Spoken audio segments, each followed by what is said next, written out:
Mol Smogpaw.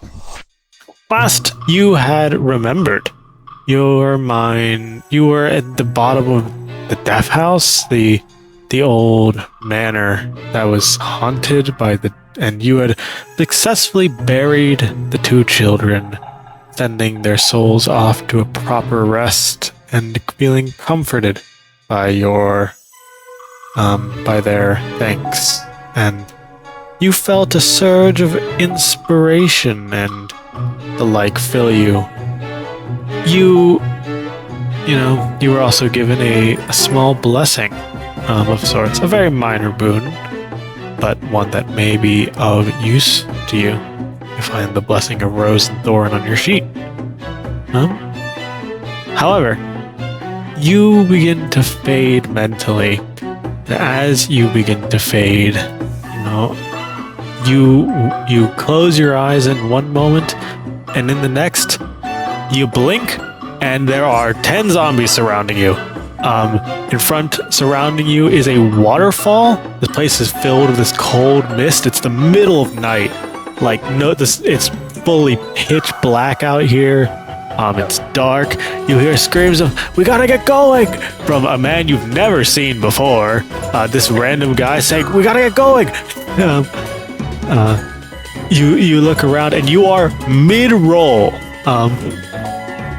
You have not spent your action or your bonus action, but your character has succeeded in an acrobatics check to to move through the space of the zombies. It is your turn. What do you do? Okay.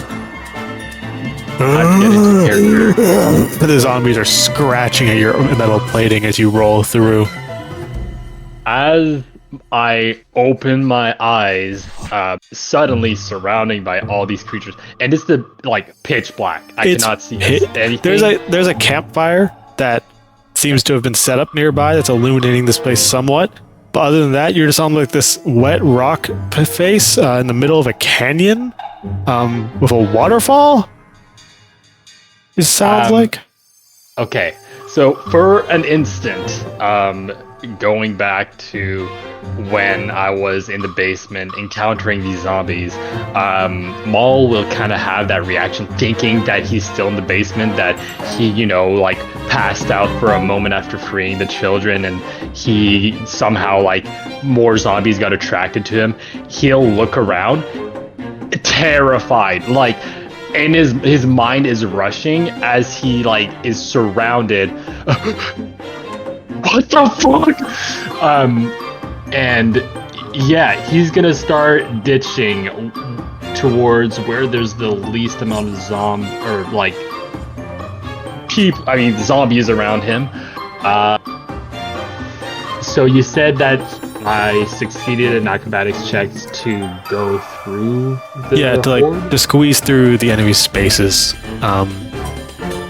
If I were to move, would that trigger attack of opportunity? Yes. I don't know if that's okay.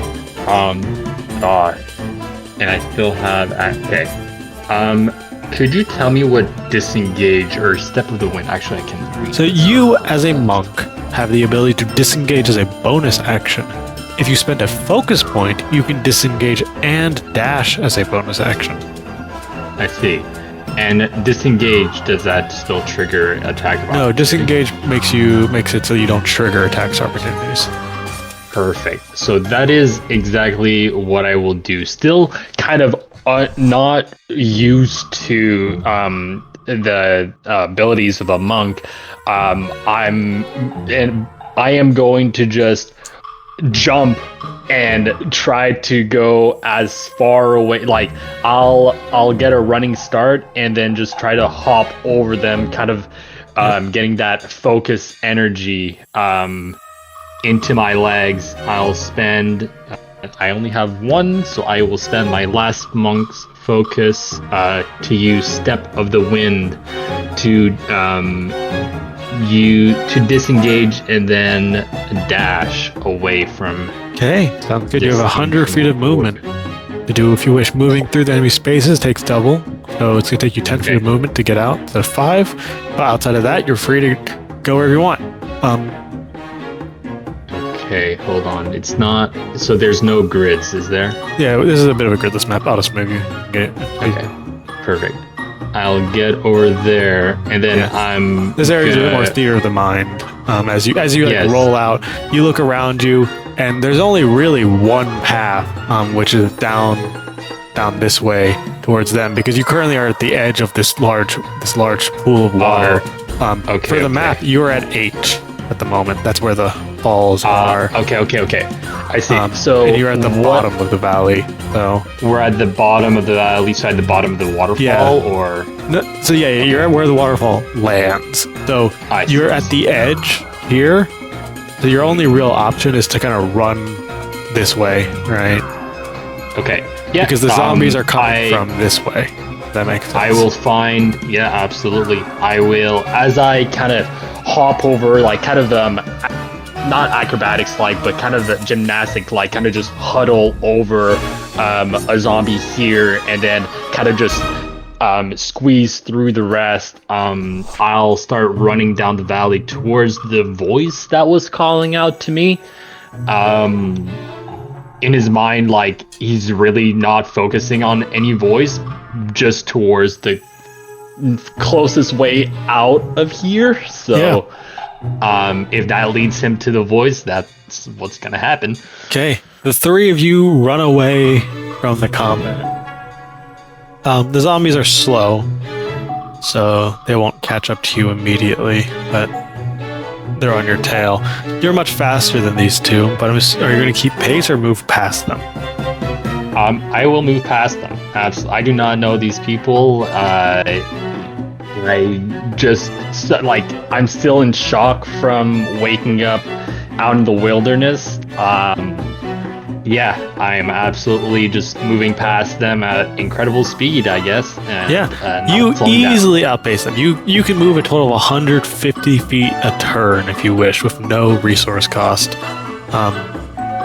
So you easily zoom past them. As you do so, you'll hear a call out, "Where are you going, Ishmael?" However, the voice quickly tunes out as you continue to run. Eventually, you kind of hit a point where you have a few options, right? You can either attempt to maneuver up the cliffside, which is going to be very difficult considering it's both wet, nighttime, you can only have dark vision, and climbing up a cliff is difficult in general. Or you can attempt to take the slower path, the longer route, like climb up this ridge. Now, in character, you don't actually know this map, right? You're just in the middle of a nighttime valley, right? So absolutely. We'll move to here so you lose that knowledge. But yeah, so you see in front of you this hard rockside cliff to the left, to the right of you. And then in front of you, there's like this longer hill, but you can't see what's beyond it. It's too dark. What do you want to do? Okay. Well, and how far away would you say I would have been able to run to get away from the zombie? Am I like about 100 feet away from them, or it depends. How long do you run? Because you can really get like the point that you are at is like it's like 1,000 or so feet away from the zombies. That's like the edge of this walkway.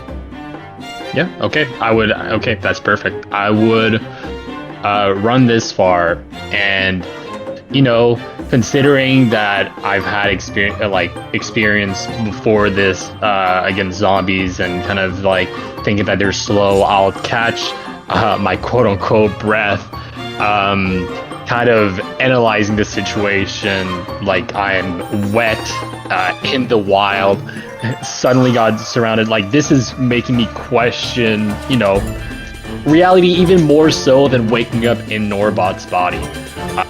I'm gonna take a moment to myself by the cliffside, like slow down, examine it, see how doable it would be to climb it, but like pretty quickly just put that aside and like try to look for another way up the cliff.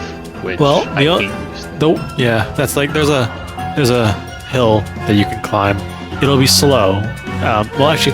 Technically, in character, you have no reason to climb the cliffside because you don't know the map. So you would just.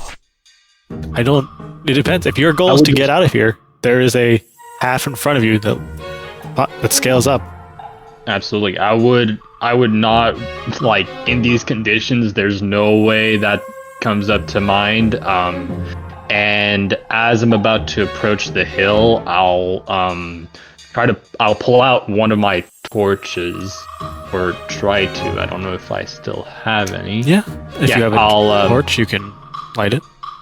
I'll pull out one of my torches and light it up. And kind of take another moment to, examine the surroundings more. Yeah, as you examine the surroundings, you can hear. The only thing that's visible to you is the waterfall that surrounds this place in a blanket of mist. Makes it hard to see much. Everywhere here is lightly obscured by both the darkness and the mist. However, you hear voices calling out in the distance. Roll me a perception check. You're so ahead of them, though. I can roll you a perception check. Absolutely. Okay. You can hear the sound of zombies and halls. You hear the name Ishmael once more, but just nothing. Okay. Eventually the voices quiet down. However, the sound of zombies grumbling is still present. You do not hear the other two anymore. Okay. Hearing Ishmael again, and kind of recalling to the first time that name was, spoken aloud, which I would not have noticed during the panic. As I'm catching my my breath and taking a time to analyze everything, I will slow down, turn around, and wait. Kind of just waiting if I hear anything getting closer, especially the zombies. I'll just wait with my torch and see who comes through the fog, if anyone does. Hey, as you await in the mist, eventually coming out, you will see a pair of people.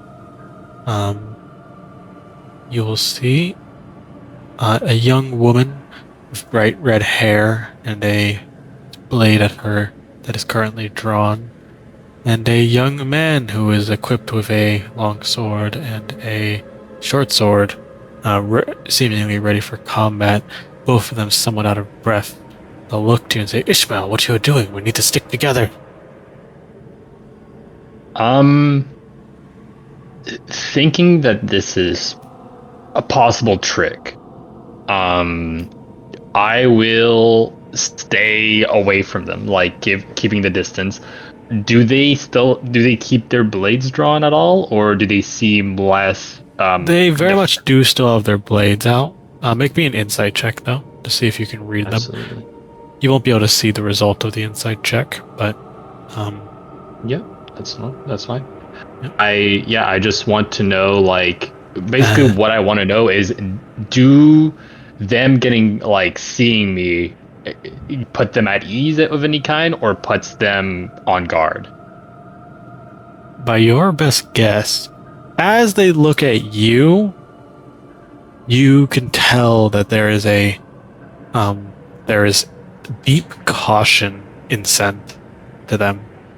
They don't trust you fully.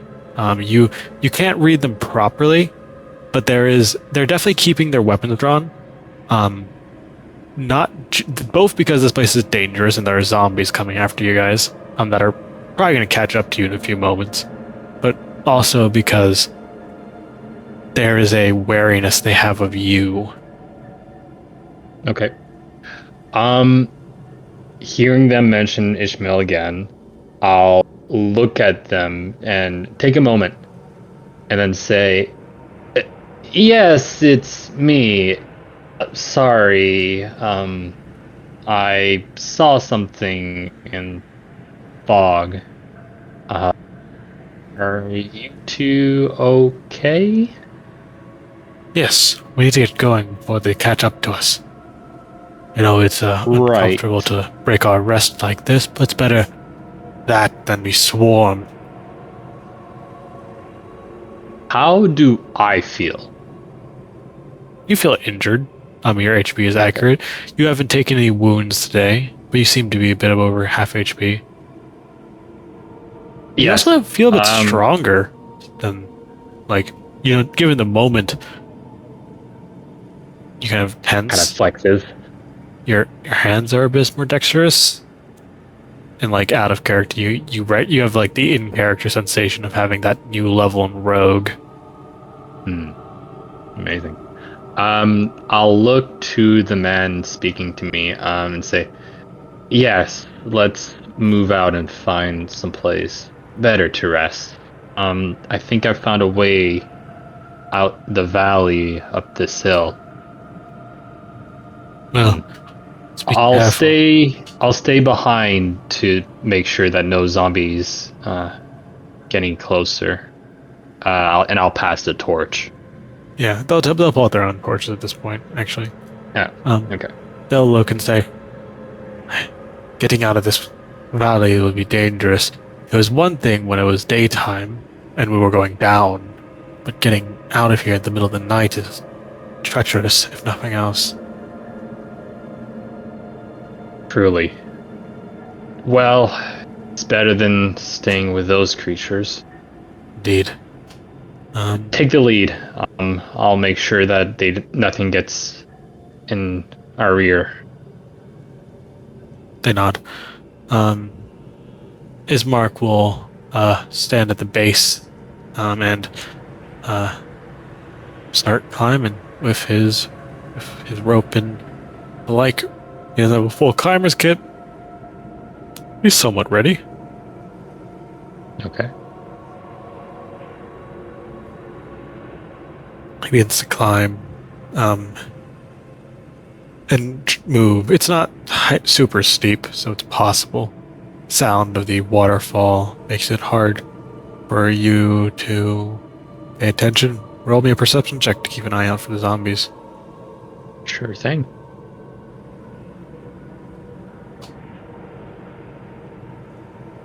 Okay. Oh boy. Eventually, as if searching for you, you will see two zombies crawl out. You are unable to spot them until they're already a bit too close. Your back is to the wall. What shall you do? You said two. Okay. Yeah, I am gonna go in to strike them. Okay, I'll roll initiative. I will not make the other two aware, as I don't know which side they're on. Sounds good. They'll probably notice eventually, as there's no way to really keep a fight hidden for long, but for the first round, you can intentionally not inform them. Okay. Norbit, you have one initiative. Right. I will. Yeah. So I'll just move over here, and I will strike them. I don't have. Can I use Uncanny Metabolism actually? You can. Yep. It's new combat. Yeah. I will use the ability. Oh, that's a cool sound effect. And I'll use my Monk's Focus to use Flurry of Blow. Sounds good. And I will then use my what is it called again? My 1,000 Strikes on to the zombie in front of me. And I believe I get to attack 4 times as a bonus action. Yep. A miss, however. still kind of That'll wet. hit. You're targeting And yourself. slippery. Oh, great! I forget I have to target people. It's All good. like, As you strike out against this zombie, it will attempt to resist your blow, but will fail to do so as its body crumbles under your first strike. perfect. So I imagine it as, it's still pretty wet, and even with the light of the torch, it like disorientating because it's raining a bit, right? No, it's just the mist No, from the waterfall. Okay, it's just misty. Like I kind of just slip up, failing to hit, and then just go in with a strike through the chest of the zombie, and then I'll go up to the next one and continue my retaliating blows if I can.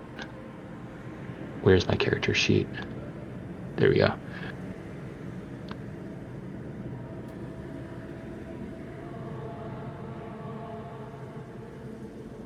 Oh boy. And then That will also hit as you strike the zombie. Oh, Um, I forgot how low AC they had. They will, however, resist the blow. Okay, and then as my action, I will follow up with 2 more strikes using 1,000 strikes. Sounds good.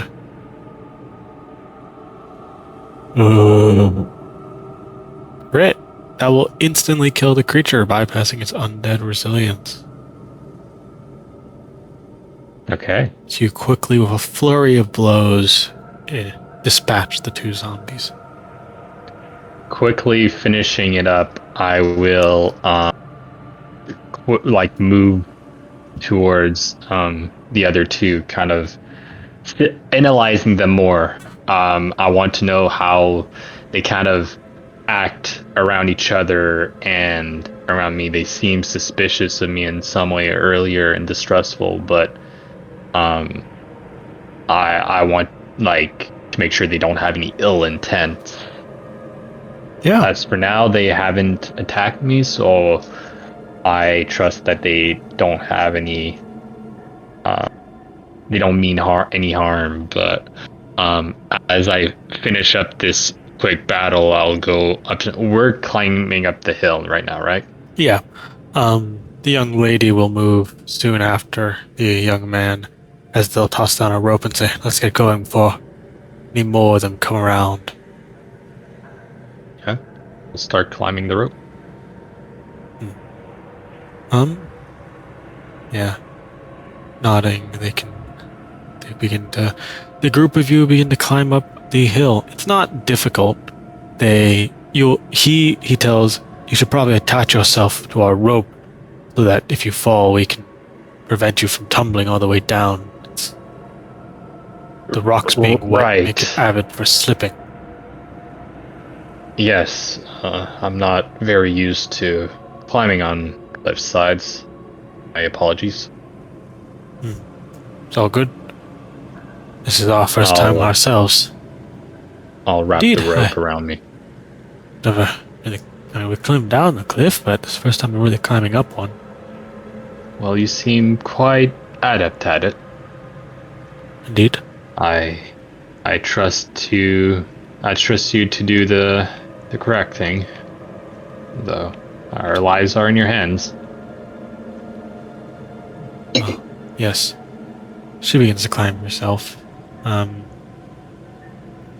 While you're climbing, roll me an athletics check. Absolutely. Tempting to be acrobatic in the dark is asking to bash your head in. Simple actions. Hey, that's not bad. Indeed.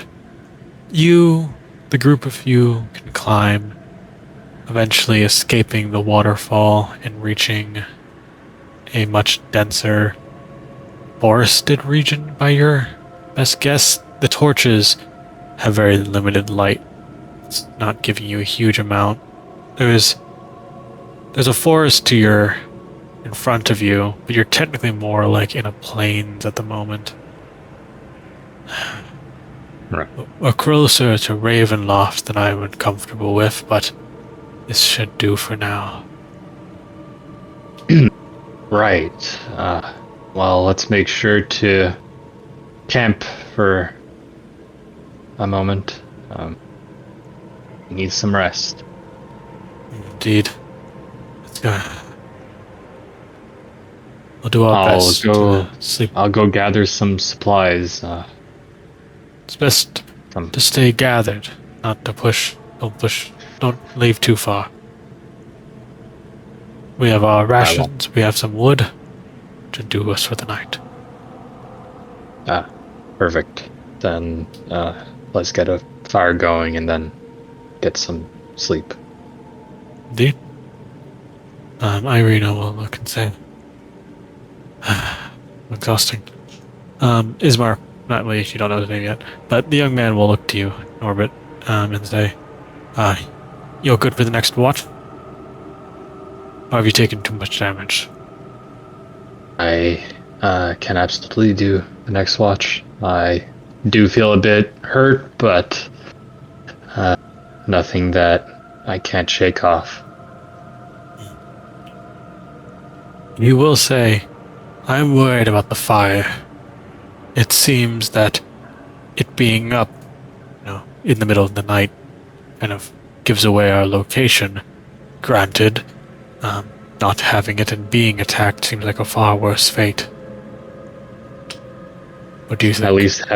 At least having it on would let us see the danger. But you're right. Maybe an opponent who has more range capabilities would be more dangerous. It'd be best to extinguish it before anything else finds us. Can't be more than 5 more hours, maybe more till sun rises. We'll have to bide our time till then. Stay safe, Ishmael. As he will tuck her up to sleep. And what does the young lady do? The young lady also goes back to sleep. Okay. Leaving you alone. I will stay around.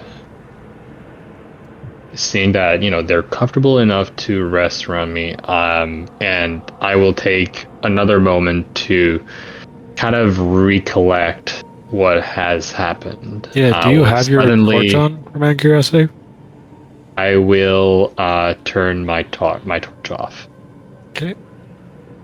The darkness surrounds you. There's the slightest bit of ambient light, but most is pitch black out here. Okay. I will take another moment to recollect from what happened from my last memories. I was in the basement of a house. I had freed the children from their earthly bounds, and I suddenly awoke with these two strangers in the middle of a battle against a horde of zombies. This man spoke of a place called the Ravenloft that we were near, and that he called me Ishmael too, which I would know as it being the name of my party member. And can I look through my equipment?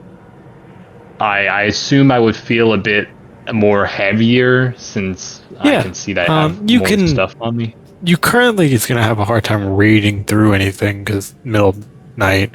You can light a small fire if you want to do so. I will hold off on that for a little bit. What I will do, however, is let me just check something. I'm just checking Sentry's Rest. Yep, you feel like you've completed a part of your Sentry's Rest, but you'll need to continue it to properly get a long rest. Okay. If I go in a Sentry's Rest, I would still be able to rest and see and hear as normal, correct? That's what it said. Sentry's Rest does not prevent you from being conscious, strangely enough. Right on. So I will do that. Kind of just taking a moment, staying a bit away from them, not wanting to be close, but I'll definitely keep a close attention towards the two and any other sounds or anything odd surrounding me. But I will be finishing my long rest, I assume. Yeah. As you rest, nights in this place are filled with the howling of wolves and the sound that just out of your vision there's someone watching you. Deeply uncomfortable place. You're able to somewhat zone out to pass the rest of your time, but eventually, true enough, your rest will complete safely. This dawn will come. And because Sentry's rest only makes it last 6 hours, would I be done before the two wake up? Well, how it would pan out is that exactly the moment you finish, you will see Irina wake up for her watch. She kind of just does it as if it's normal. Almost like as if she had discussed it beforehand. Okay. So as it finishes, I will kind of give a nod to Irina and kind of just step off into is there any nearby trees? Yeah, there's a nearby tree. You could look through some stuff. Okay. I will kind of slump and sit down near the tree again, keeping an eye out to the two, and then I'll start rummaging through some of the stuff, because right now in my mind, Norbit retook control. That seems the most logical explanation as to why I lost consciousness and then woke up where I am now. So I'm trying to find anything that would explain the situation that doesn't require talking to the two of them. Here's where you note immediately. You are wearing a new cloak that you do not recognize. It seems to be a black worn cloak that seems to be magical, as you kind of note your new cloak of protection. But okay. Otherwise, as you search around, you have this new map case, as you kind of note it. I'll open the map case I see I still have my jewelry box as well. Yep. Still totally not stolen, by the way. Definitely not. As you note your map case, you will open to see the map of Barovia. However, noting it, you will see a lot of writing on its back. Gosh. Okay, I will take my time to read in my head the note. Kind of just, I'll take a moment to first analyze the map. Yep. You can't actually, in character, you actually have no idea where you are, right? Yeah. You saw a waterfall, but you're not actually all that sure where the waterfall is on this map. Because there's a few places it could be, right? Well, to be fair, I don't know where I am. I don't. That's completely fair. But at least knowing what this place, do I see the name? Yep, Barovia it's a map of Barovia. Okay. And then I'll take basic name markers are perfect. And then I'll take a read at what's behind, and then slowly I'll realize that this is clearly not my writing. And would I be able to do a roll to recognize who's writing? Because I used to, we were it says at the very beginning, Ishmael's notes. True. Yeah, I guess it does. I thought that just meant that the handwriting is familiar to Ishmael, yes, but okay. Whatever is written in that text box, with the exception of a single sheet of paper, is actually written on the map. Gosh. On the map or on the back? On the back of the map, specifically. Okay. That is a lot of writing. goodness. Okay. Well, yeah, I'll read through it, and slowly, I'll realize that I am not the only person inhabiting this Norbot's body, and that actually it was the entire party of Brooks, myself, and Ishmael inside of it. And then, like, I'll kind of put the pieces together as to why they call me that name. And I'll put the map away, and then I'll walk to the lady in that's now taking guard or standing watch. Yep. So look up.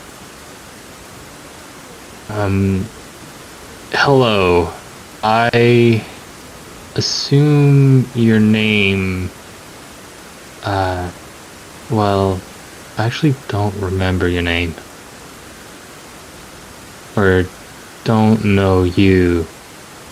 So look and says, "Oh, are you Mol? Or is Brooks? No, Brooks met us. I am Mol. You're the cleric." That is me. Yes, Because he wasn't totally insane. He told us to tell you to read the map. That it has a lot of very important information. I read the map, and I think I have an understanding of what happened. Good, you're sharp. Sorry, what? Good, you're sharp. Well, it's what it takes to survive. Apparently, there's also some notes on one of the wills, I think. I'll take a look at it later. But what is your name? And what is his? I am Irina Kolyana. He is my brother, Ismark, as she gestures to the sleeping man. Irina. Heading to Vallaki, in hopes of better fortune. Well, it's a pleasure to meet you, Irina. My full name is Mol Smogpaw. I understand that you've probably met my fellow companions inside this body. Yes, we have met the other two, if all the things are true. Well, what were they able to figure out? Last I remember was being inside an abandoned house. She thinks, well, I don't know all the specifics, but we met a man by the name of Brooks. He said that he escaped a mansion, was quite injured. He agreed to help us get to Vallaki in return for stay and some help. Then, as we were leaving, a man named Ishmael almost appeared within you. It was a strange thing. I thought he had gone insane, personally. Honestly, I'm not sure that that's not the case at the moment. But in any case, we traveled, and he headed to the Vistani's encampment. Vistani? There, he apparently met with a fortune teller who told of his conundrum. See. I assume you were not a part of the conversation with how you make it sound. The Vistani are servants of the devil Strahd. We are currently trying to stay out of his vision. To stay safe would be too risky. I've heard that name before, or read it.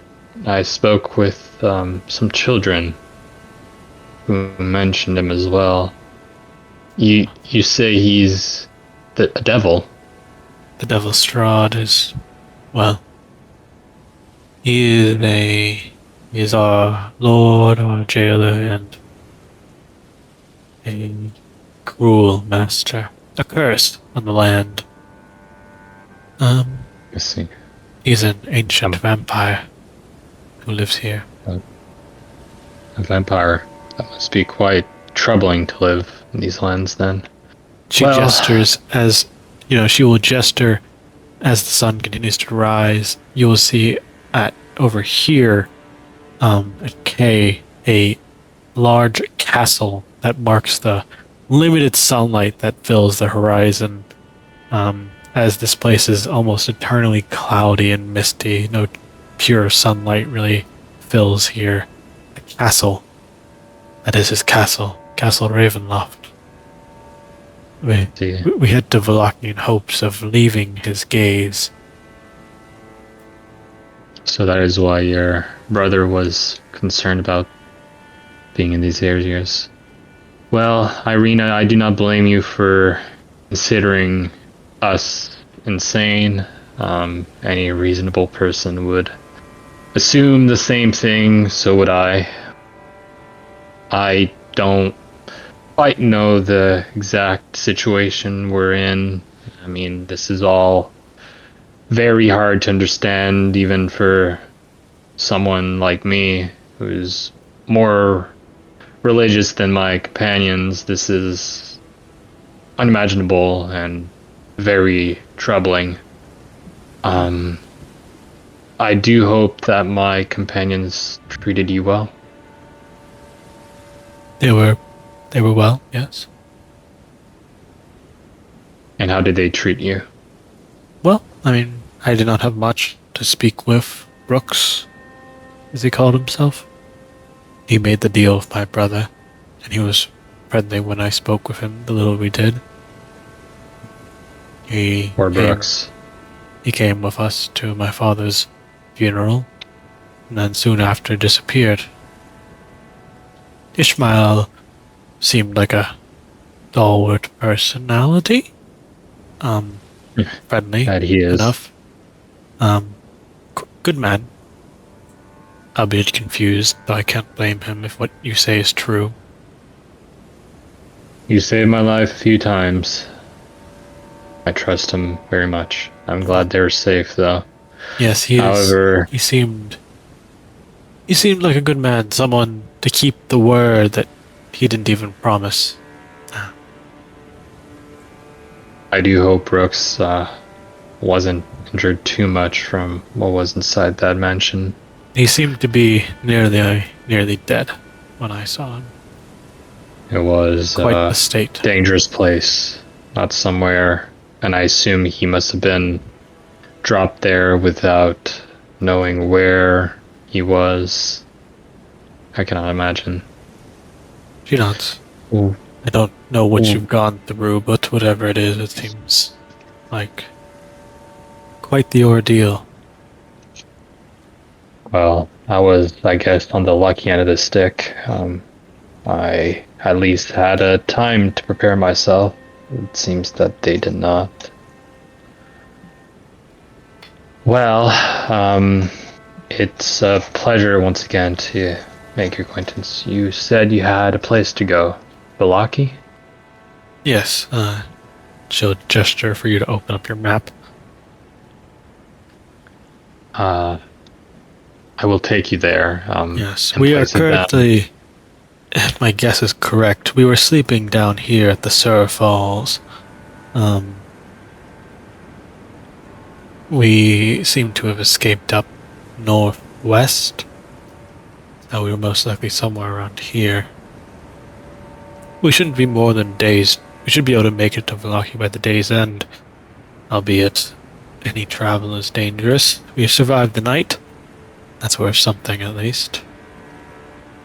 And what was your reason to go to Vallaki? You mentioned you were in danger? Strahd, the Devil Strahd, is enamored with me. He seeks me in some sense. I do not know entirely why he has this strange obsession, but he does. The hope is that by reaching Vallaki we'll be out of his eyes. What do you plan to do when you arrive at Vallaki? We don't know. Hopefully, if we have escaped his ire for the moment, we will hide away. Your other person, Ishmael,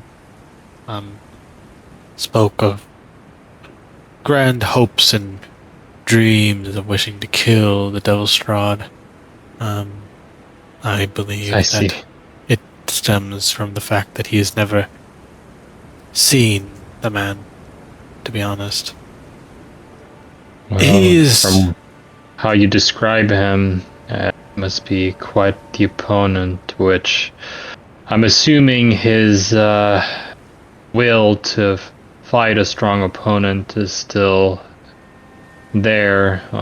Yes, he said he was a general. Quite the man.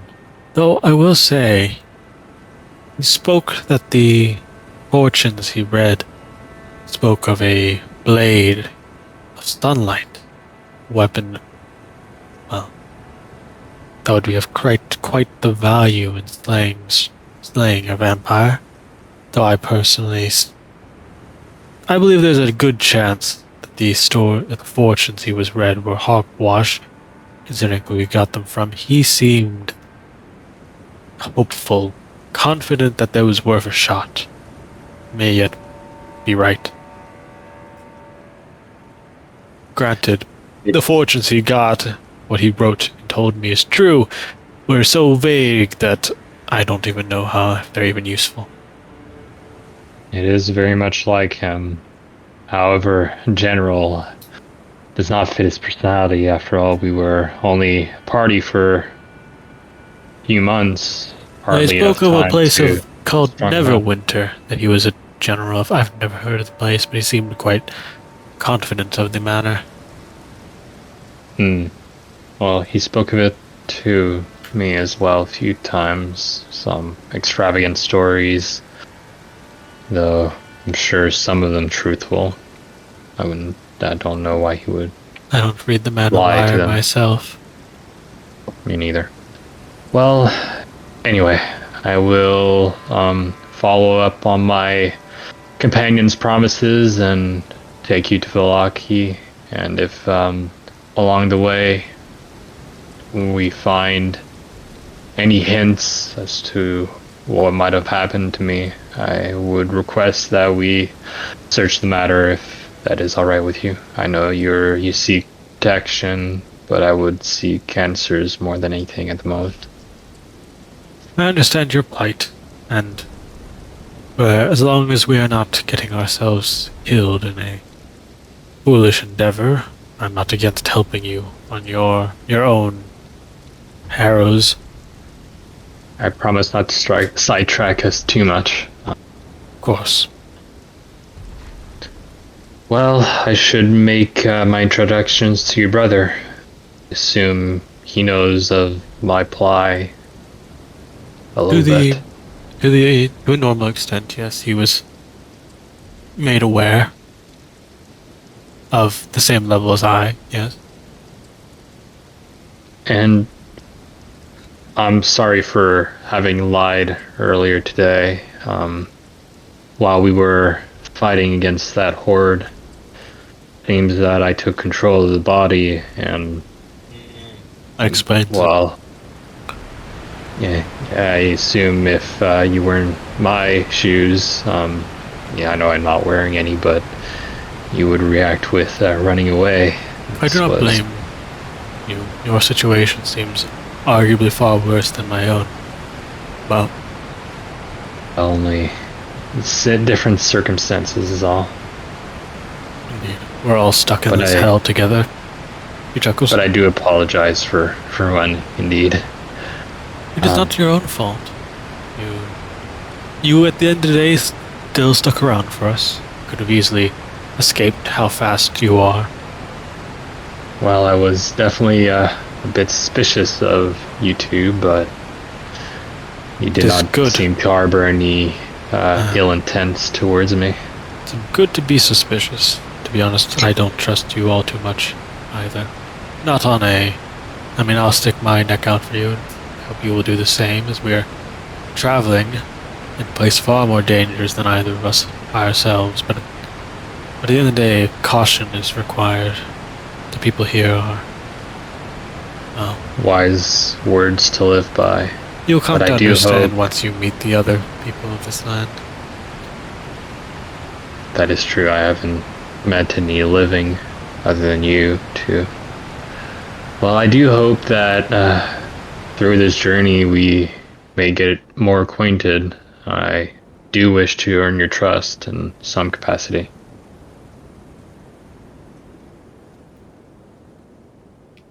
Well Well then. nod. I'll wait for Ishmael. Not Ishmael. What was her brother's name? As it is Ismark. As you Ismark. reread the notes. I'll wait for Ismark to wake up, and in the meantime, I'll kind of just take a look around. These are new lands to me. I assume it's still a bit foggy or Indeed. misty. Yeah, you look around. It's a dreary place, far, far different than the lands that you grew up within. But there is a very, very small touch of serenity that even this place is given this early in the morning. And despite the rumors of the Devil's Straw living within it, the castle Ravenloft on the horizon is quite the sight. And during that time, I will take a moment to read the will that Irina mentioned, the one that I found, I assume. Yeah, I mean, you can search through the wills. Eventually... This is the one that I found at the library, correct? Yep, the Durst family will. And I'll look on what's written on the back, kind of getting more clear understanding of... You note what that has the first paragraph, protect Irina and get her to Vallaki, keep away from Strahd, Ismark will pay and do whatever to help, is in a different handwriting than that of the rest of it. Hmm. You can guess it's Well, Brian Miss- Brooks' handwriting, based on the Messy. messiness of it. And especially the following message. Yep. Well, I'll have to make sure to leave something for them. I don't know how long I'll have possession of this body, but I should let them know what's happened and that I'm safe.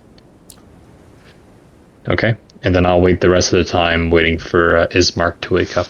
Yeah, soon, as the sun probably rises, you can barely tell as the land is covered in these dark, gray, roiling clouds almost 24/7. But there is ambient light that passes through. You will see Ismark groan as he stands, waking up. Good morning. As he kind of starts putting on his armor, equipping his weapons. I'll approach him. Good morning, Ismark, is that correct? Oh, you're not Ishmael, are you? No, I'm not. I spoke with your sister, Irina, about the matter. I have a slight understanding of my conditions. I kind of look to the ground for a moment, and then look back to the person, or to Ismark. I take my hand out and reach, hoping for a handshake. Yeah, he'll handshake you. My name is Mol Smogpaw. Pleasure to make your acquaintance. Good to meet you. Your Ishmael said you were a man of the cloth. Yes, Which faith do you serve? I'm a believer of Torm. I kind of take the amulet that I held. The holy symbol. My holy symbol. An amulet representing the right hand in a metal glove. palms straight, facing forward. He nods. Noam has long abandoned us, as have all the other gods, but his ideals are noble. I greet you, Mol Smogpaw, and I ask, will you continue to help us as your others did? Of course.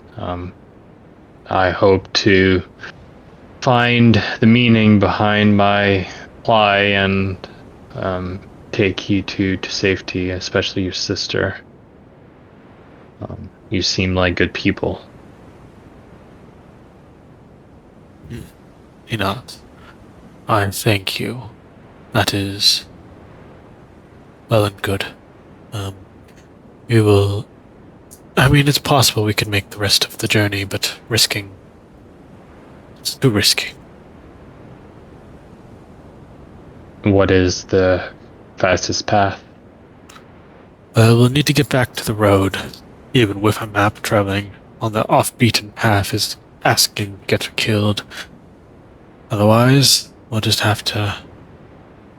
He kind of gestures. Just follow the road. It's one way once we get past the crossroad.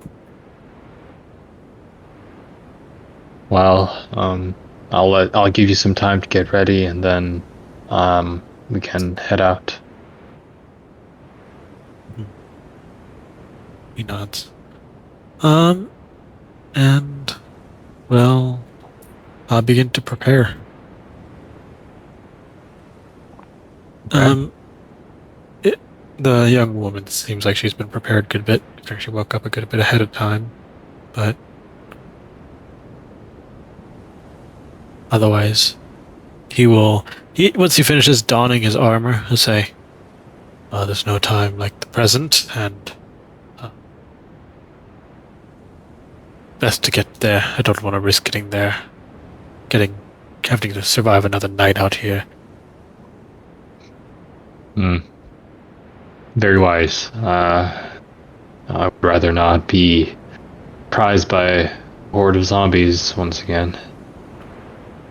Quite a thing to wake up to. That's for sure. Okay. Yeah. And with that, he will lead you back onto the beaten road. And let me resize the map to be properly sized. I put it back to 5 feet because you were in combat, but now turn to the accurate sizing. Yippee. During our travels, I'd like to kind of be about, I'd say, 40 or so feet in front of the two kind of scouting ahead. Yeah. As you go ahead, the young woman will stay in the center, and Ismark will stay in the back.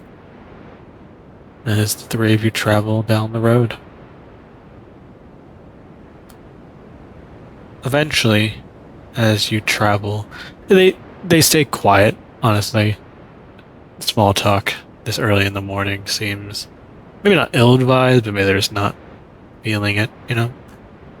However, it's at this point that as you kind of continue to travel, you will see something in the distance. As you will see something quite strange. As the road begins to split, the mountains, the forest, and the fog are inescapable.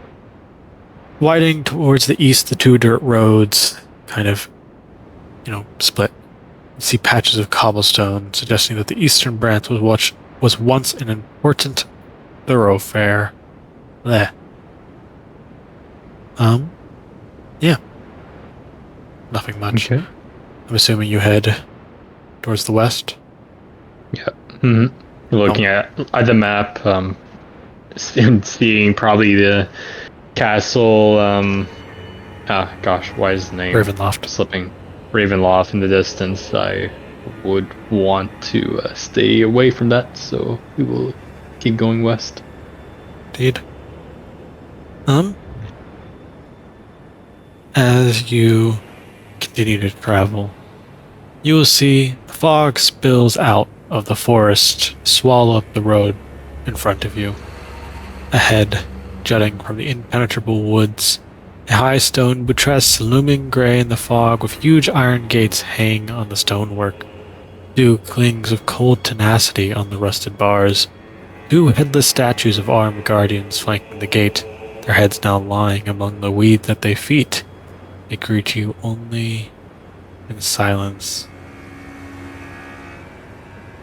I'll take a moment for the rest to catch up, and when they do, I'll speak to them and say, well, we should probably stay close together.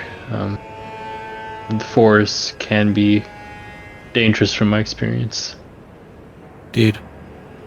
As you, the young woman will nod, say, the cover of the night, the cover of the woods is a den of beasts. Many wolves, I've heard, is what the rumors speak.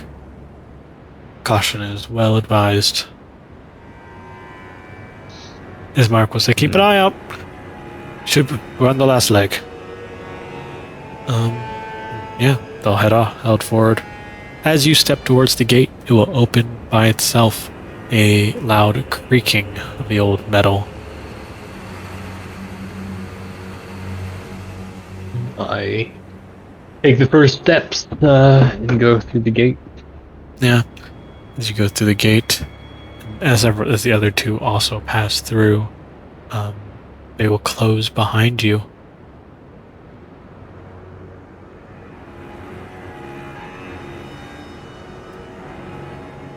As you travel, the woods surround you on all ends, but it's quiet. Nothing immediately notable. The road will somewhat split at this point. Okay. Do you care to travel? Which path do you go? Well, I'll turn to Ismark. Yes? Where should we head to now? It seems that... North is Vallaki. I don't know what goes down this path, to be honest. It wouldn't be far, but I don't know if it's worth checking out. Then let's not adventure.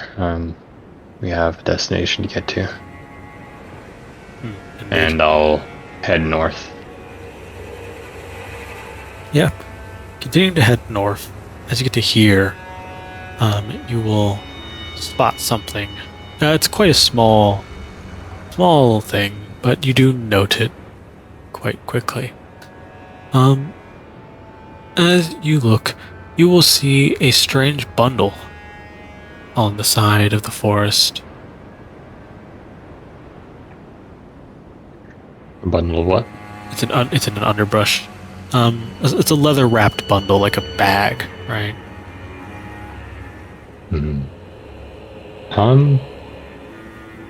Is there anything surrounding it, or just Nope, just a bundle? Just in a bush. I'll taking note of it. I'll carefully approach it, kind of wary of a trap more than anything. But if nothing pops out, or if there's no creatures around, I'll open up the bundle. Yep, opening up the bundle, it contains one set of common clothes sized for a human adult. They have a drab style, barely any color, grays and browns filling them. What'd you find? Irina will say from behind you. Some clothes. Not sure why they would be so far out here. That is quite strange. Any semblance of reason? I mean, I'll look. Spot anything. It seems like it was intentionally left here. Like, it's neatly folded in the bag. Well, it seems like it was left intentionally. Not in a rush or anything. Maybe the person lost it or something happened to them. I hope not the latter. They shrug. Well, They honestly don't know. Well, it's not do the clothes look like they might fit me? probably. Yeah. I mean, Okay. I mean, I'll take them if I can. Could be used to, I don't know, fit in more. I don't know how much I fit in with yeah, my current equipment. you're a bit of a strange character. I don't know if getting some commoner's clothes will change that, but That is true. I am a machine right now, but maybe the cloak will be of help. Kind of yeah, putting the hood on. you have or whatnot. acquired some common clothes. Ooh, and I am instantly over encumbered. Please remove them. The common clothes too heavy. You drop them. They're wet, okay? Man, having a -1 in strength modifier is really not helpful right now. Okay. Oh well. Let's, like I said, Ismark will once again say, once again, let's not get sidetracked by something like this. It's not important. Yeah, just odd is all, but I assume this is the least odd thing that may lie in these lands. Let's keep going. You know, it's, yeah. Continuing to travel down the road, eventually you will once again enter surrounded by forest. The woods almost consuming you in its entirety. It's also at about this point that you can no longer see Castle Ravenloft proper, as the the mountains kind of make it. Because before Mountain Ravenloft was overlooking you, now there's so much elevation that it's kind of out of the valley, right? I see. Is it beginning to get dark at all, or? It's good amount of time has passed, but you've only really traveled like. Oh, I didn't fix it properly. You've only really traveled like 2 miles, probably closer to 3 with all the winding paths. Not a huge amount. The region is not incredibly large, all things considered. Okay. Yeah. As you continue traveling, eventually, as the sun gets, well, by your guess, the light of the day, it's closer to nighttime. It's probably closer to afternoon than anything else. You will come close to entering Vallaki. As I get close, go ahead. I will definitely try to, cover my body as much as possible with whatever I have on me. Yep. The old Vallaki road meanders into a valley, watched over by dark, brooding mountains to the north and south. The woods recede, revealing a sullen mountain berg surrounded by a wooden palisade. The thick fog presses up against the wall, as though they're looking for a way inside, hoping to catch the town aslumber. The dirt road ends at a set of sturdy iron gates with a pair of shadowy figures standing behind them. Planted in the ground and flanking the road outside the gates are half-dozen pikes with wolves' heads impaled upon them. As you will step to the town of Vallaki.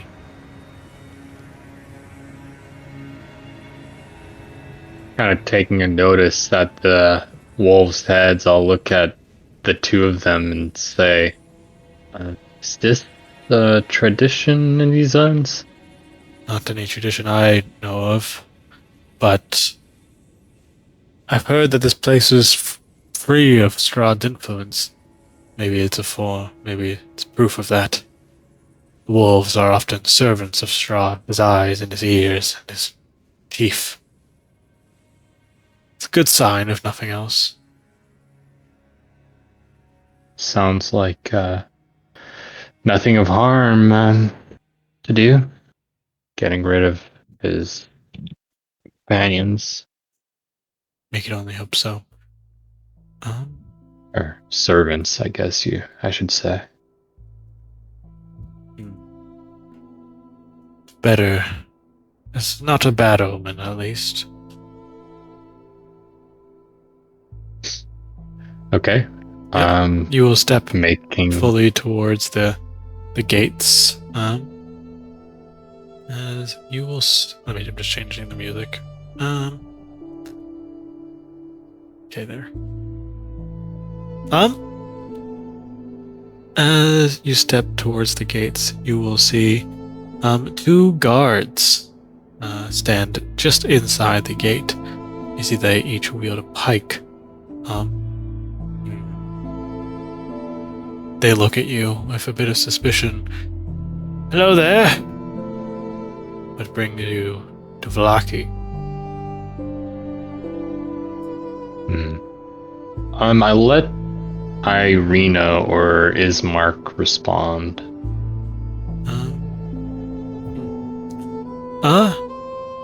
You will see Irina step forward then, as you don't. She expected to speak, so she's not surprised by this in the slightest. As she steps within, she says, "Please, we're just looking for a place to stay. We're travelers from Brovia. We seek nothing more than respite. We have coin. We won't be on the streets. We are not monsters." The guards look at her with a suspicion. You say you have coin? You seek to come here, respite? Yes. I'll give a quiet nod.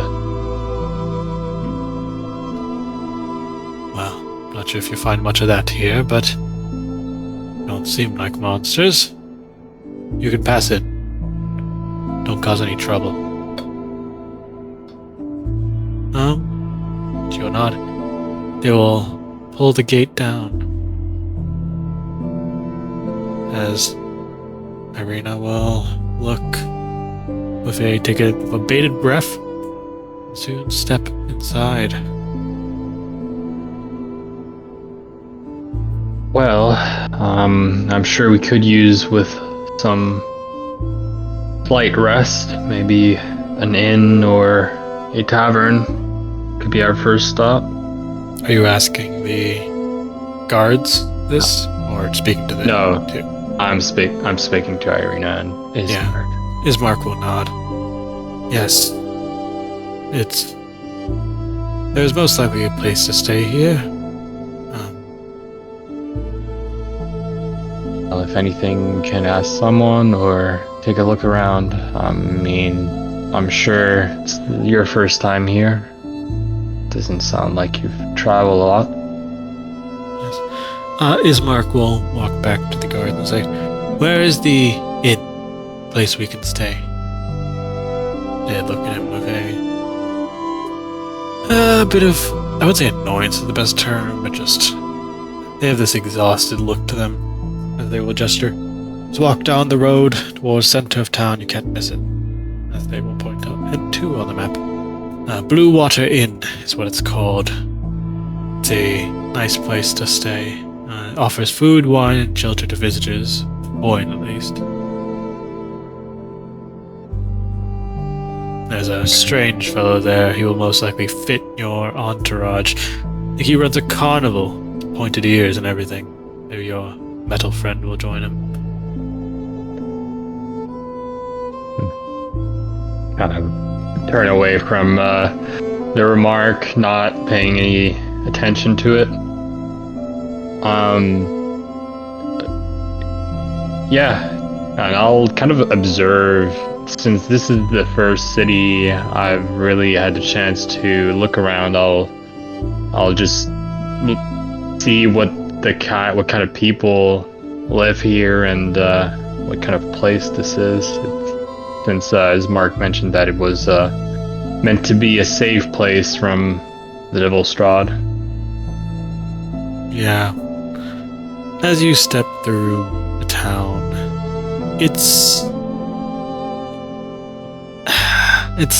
a strange place, right? The best way to put it is it's almost like it's a dreary place pretending to be festive. The people here walk with a slow gait. Many of them wear drab, colored clothes or have pale figures. And honestly, look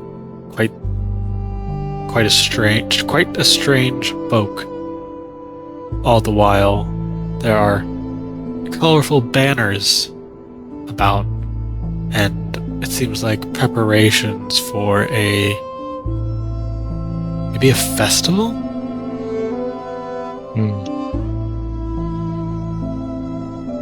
Okay. Yeah. Well, Irina, Ishmael. Ismark. I keep on mixing his name up with Ishmael. Irina, yes, they're very similar. Irina and Ismark will head down to the Blue Water Inn. I'm assuming you follow? I will follow. Yeah. You see gray smoke issues from the chimney of this large 2-story wooden building with a stone foundation and a saging tile roof, on which several ravens have perched. A painted wooden sign leaning above the main entrance depicts a blue waterfall. As you guys step in, I'll bring you to the map.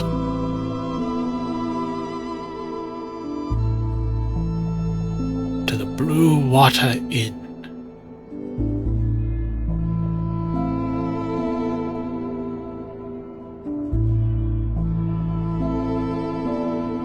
As they step in, they'll actually look at you and say, "What do you wish for us to call you?"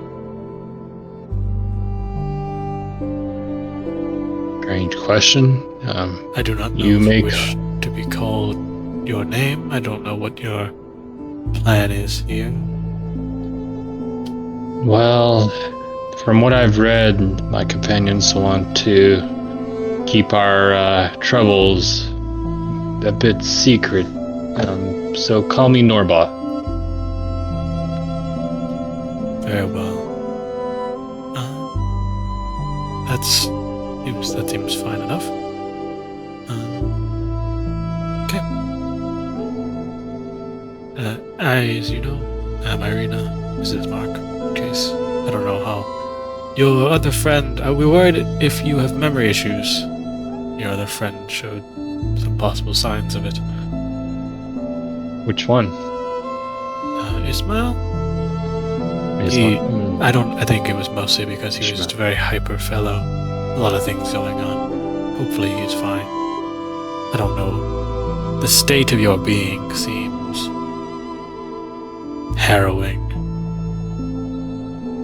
Well, that is a good point. I'm unsure myself as to what type of psychological or mental damage these events have brought to us. Yes, be careful. Otherwise, Ismark and Irina will. I didn't say it's good to enjoy some rest after a good travel.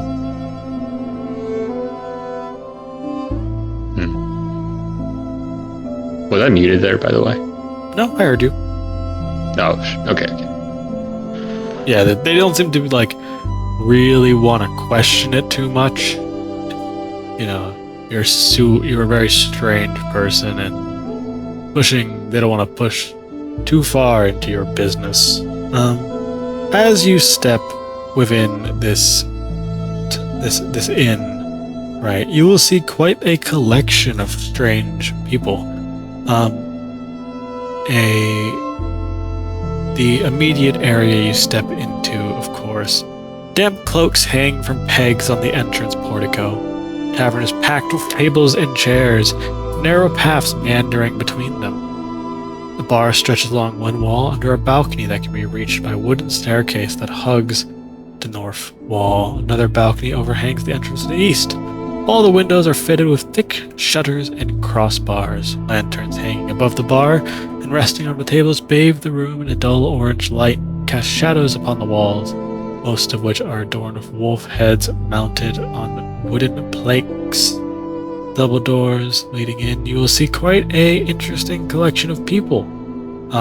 There are quite a few commoners, random people wandering about, but you will see a pair of hunters, maybe?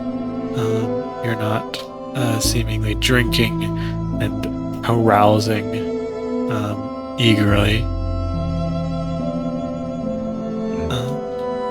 In addition, you will immediately note a middle-aged woman running the bar, but most interestingly, this fine fellow,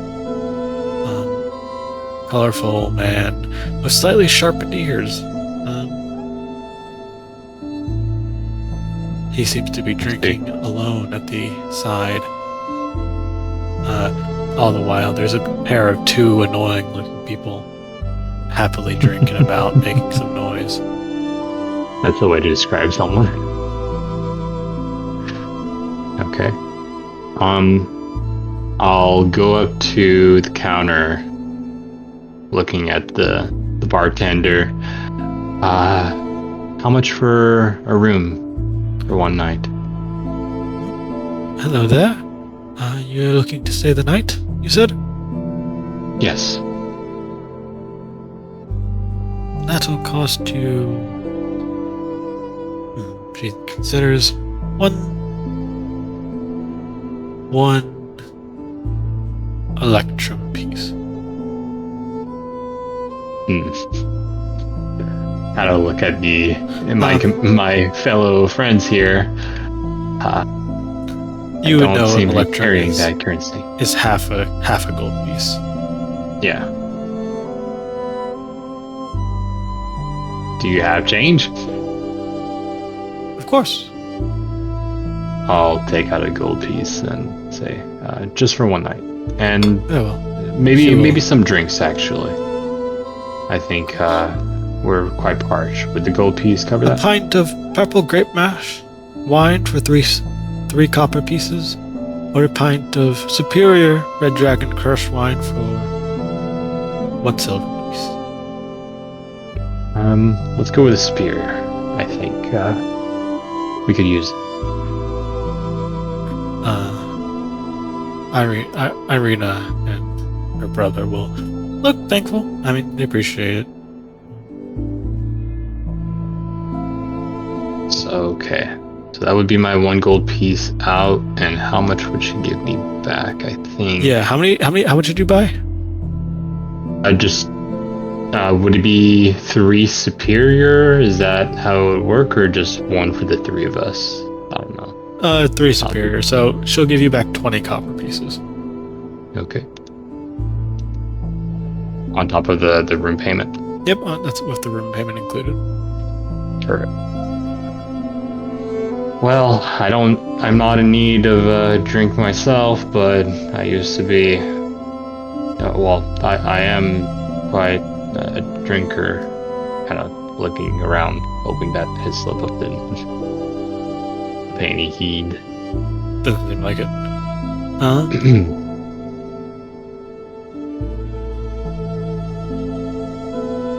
You seem like a strange fellow. What brings you? Well, I'm not from here. I look around pretty obviously. It seems that most people, from what I've noticed, aren't my kind. My name is Norbit. Seems like I've been dragged into Barovia along. I'm helping these fine people kind of wave over the two Greetings. who arrived to Vallaki. Welcome. I'm Danica. Are you an adventurer by chance? Used to be, yes. Only for a moment. Well, I believe my husband may require some aid. They might come by later if you're still willing. Well, I've accomplished my task. I will stay with these two for another while, but I would be more than happy to hear what your husband, you said, Yes. have to need help. I do need some currency for sure. Kind of give a small laugh. Well, and what is your name? Danica. Like mentioned, Danica. It's very Well, nice to I meet you. hope, Danica Martikov. Oh, it's a pleasure to meet you. I hope my visit here isn't too distressing for your humble inn. Of course not. You've caused no trouble. I don't plan to. Behind you, you can hear the two annoying people loudly, boisterously drinking. Carl! More drinks! 3 more drinks over here for each of us. He snaps at Danica, who rolls her eyes but gets drinks.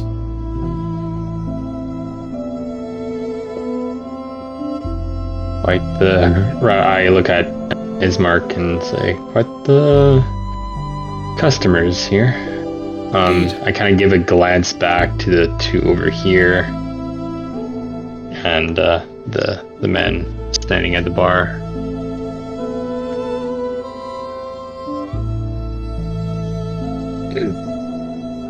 Well then, I'm not in need of this drink, but let's say it's for old time's sakes.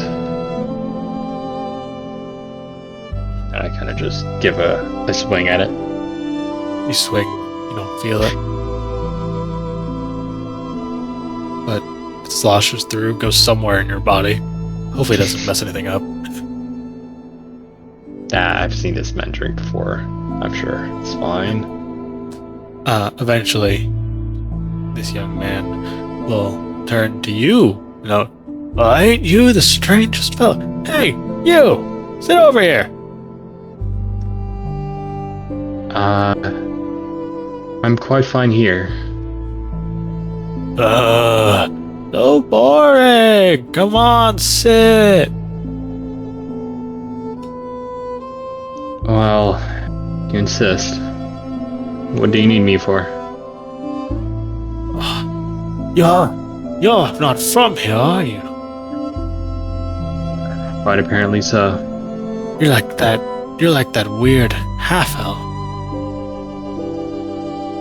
Half-elf? The guy gesture to the colorful man at the corner. Yeah, that guy. Well... You're from outside. Well, yes. They laugh at each other. Even on an inside joke that you don't get. I'm not quite sure why you're so strange out by a half-elf. They're quite common from where I'm from. I ain't no half-elves here. Well, they think, oh, he's a rare. He's like, I mean, there's not really much in terms of, elven blood spreading around here. Trust me. And even if there was, he's a bit of an odd. Who is he? I don't know. He calls himself Rictavio. Says he's a wandering entertainer. Tells some stories and some other like, but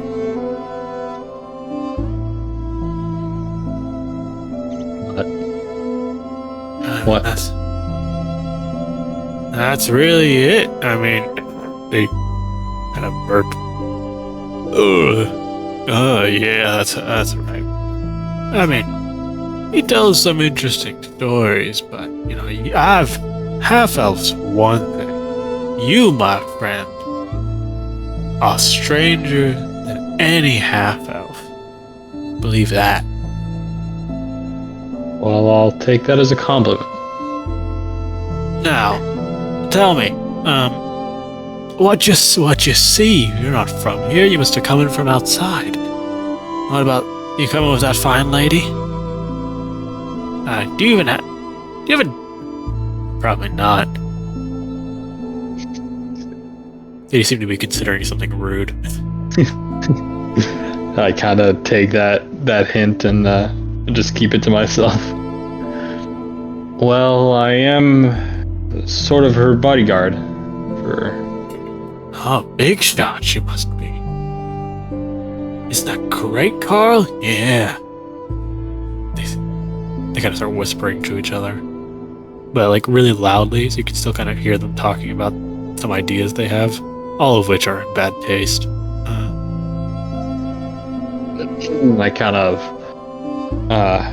clear my throat. Well, you better not plan anything nefarious, or else So you're gonna you might free have to... you guys. You're gonna free us from the madness of the Burgomaster. Or you're gonna get yourself killed. Strahd. They laugh. The Burgomaster. Is he your leader? Yeah. I mean, he's a coop, but he's technically our leader. Yep. A coop? What do you mean? Well, I mean, we never said anything about it, but you know, he's a madman. You know, he thinks that having all these festivals making us happy, is protecting us from the Devil Strahd. He's a fool. Okay. Honestly, like just a week ago, he had a whole festival. He paraded the streets with severed heads of wolves on pikes, and in 3 more days, he's gonna do another festival. The Festival of the Blazing Sun, he calls it.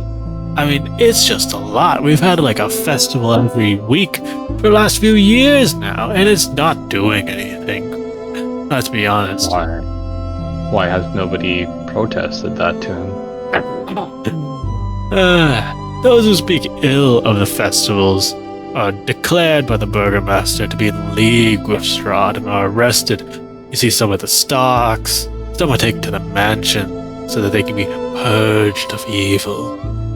You know, and doesn't help that the man, you know, some people dislike him, right? He's an insane fuck, but you know, no one's gonna fight the guy, especially with Izek on his side. Well, he does sound quite unwell. You ever hear about Izek? Izek Strahd. Even that name's fucking weird. Who is that? His protector? His henchman, I guess in your terms, a bodyguard. You know, he's a freak, okay? History of violence. And he's got this fucking weird arm that, like, blasts fire, okay? It's only really because of Izek that people don't fucking jump the Burgomaster in the streets. But, you know, rather deal with these dumb festivals that burn alive is what they think. I think that they're all fucking weird. He laughs.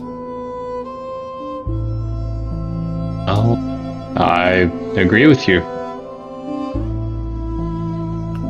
So what more you're do you beat 'em know? You're like a machine god.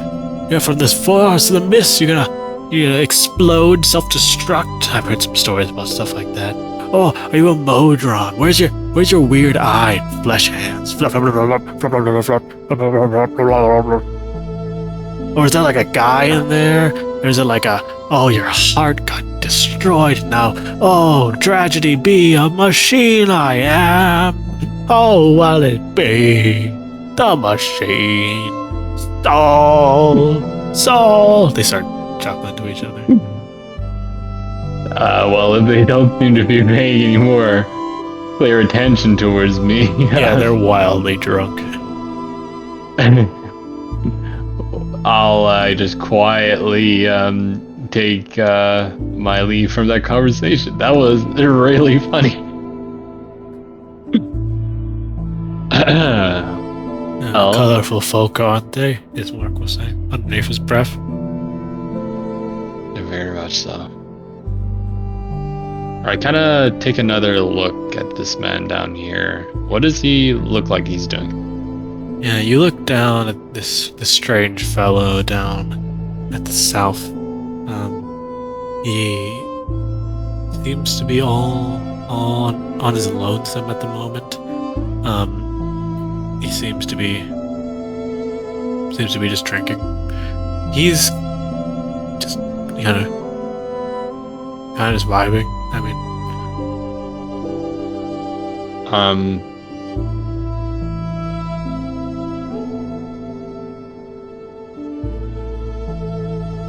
Rictavio fellow, does he come here often? That was a huge quality mic increase. Whoa, that was weird. Are you asking Danica? I'm assuming? Yeah, my headset just went through some issues. Yes, I'm asking Danica if... Oh, whatever you did, you somehow sounded better from it and then went back. But I think, yeah, I'm wearing this headset, and when I turn off the mic for a moment, it takes my computer microphone. I don't understand it. Not a big deal. I can perfectly understand you. Danica will look at him. Rictavio? He's currently the only other, before you got here, the only guest of the inn. Staying here for a time. He's quite the friendly folk. You speak with him. He tells many stories. You got a bit bored of telling stories to the drunk duo over there. Nikolai and Carl are entertaining, but they're brash. They love nothing more than starting a fight. Granted, they know who to piss off and who not to. Or so they said. So this Rictavio fellow has been here for a moment, I assume. He's been here for a good bit, yes. And he's a traveling circus man? So he claims, yes. He says a carnival ringmaster from a distant land. Been staying here for almost a month. What is he doing here in Vallaki? Don't know. Traveling, so he says. Maybe he's stuck here. Well, thank you for the drinks. When will your husband be available to speak with? He's currently in the kitchen. He's just finishing up some things. Would you like for me to wait around till he's done with whatever preoccupies him? That would be swell. Actually, I think I'll just go grab him. He's probably doesn't even know. I'll be waiting.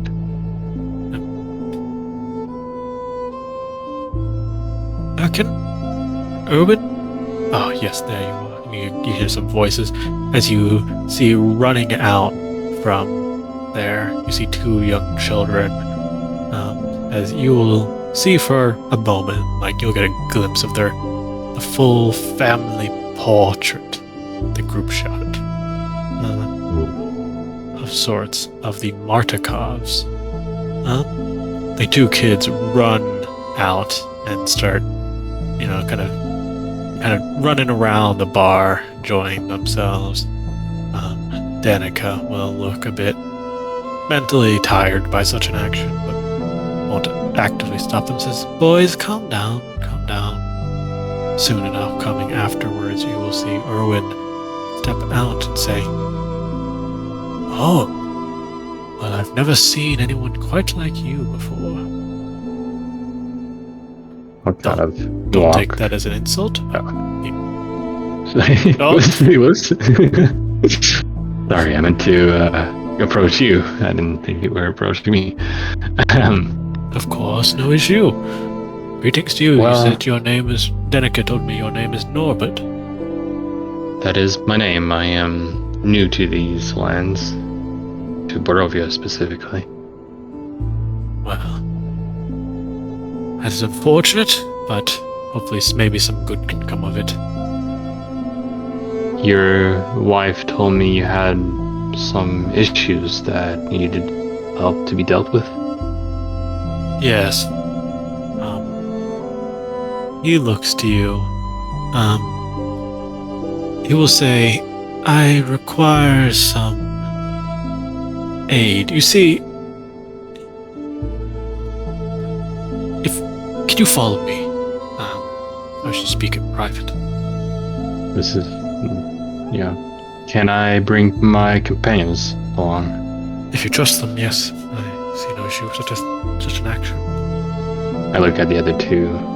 Yeah, Do you they'll wish finish to their come? drinks and says, why not? Yes, I'm curious, if nothing else. I'll kind of look at the two drunkards again, and give a glance at Dika and kind of just be like, well, good luck dealing with those two again. Yep. As Irina walks past, they'll whistle, annoyingly. And I failed to grab your name. Of course, I'm Erwin Motkov. It's nice to meet you. Erwin. As you step into this kitchen, you'll see some cut up fish, some bread, some cheese. It's a pretty nice little room.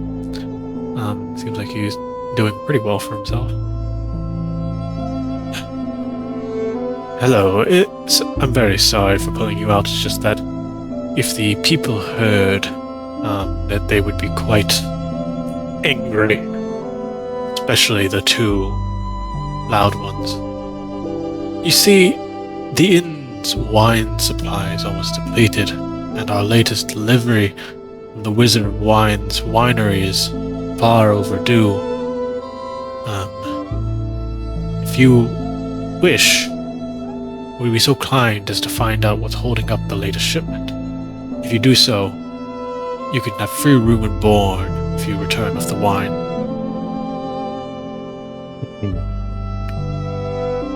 Well, As he says this, I imagine you don't consider this that big of a deal, right? no, not at all. Well, I Irina- mean, as Mol, yeah, kind of. When he was in his body, he did drink a decent amount, so he has a taste for fine wines and drinks. But as Norbot, even though he has the feeling that wines and stuff is good, he doesn't feel any thirst to drink it anymore. So Yeah. it's kind of conflicted emotions towards it at the moment. Of course. You look, but yeah, you're conflicted, right? You look back at Irina and Ismark's expressions, and they look horrified. The wine? Wait, what's happened? I don't know. Nothing's been confirmed yet, but they're not very late very often, and if I'm to run out, I'm worried what will happen. Oh, this is terrible. What do I do? Is wine your specialty, Edison, I assume? It's not a specialty, but the unfortunate nature is that it's the only thing that makes life tolerable. If we ran out of wine, we'd probably I know personally of about 5 people would probably kill themselves on the week.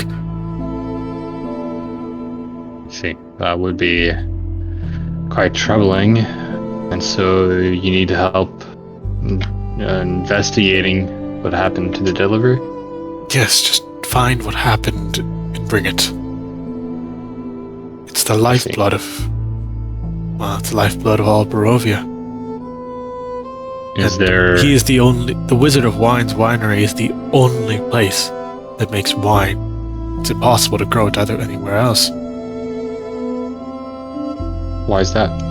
I don't know. But he's the only winery that's ever been successful at making it. We don't know his secret. It's personal, secret of the craft. It's what happens whenever anyone asks. But if that place is in danger, it's honestly of the greatest import. Personally, I hope that it's nothing too dangerous, but it's a good possibility. I see. Do you know the Wizard of Wine well? You seem to be mainly supplied by his winery. Well, we're only supplied by his winery, but he chuckles. Well, how do I best put it? I don't know him super personally, but I have met with the man many a time, right? It's he's a good friend.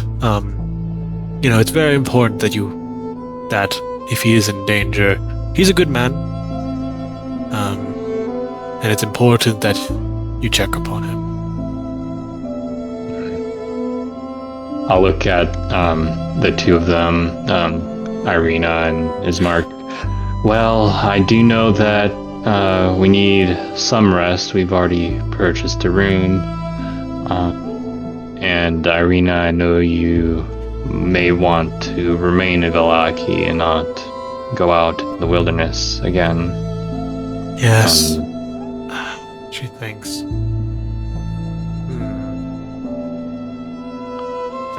I'll have to think on whether I wish to come.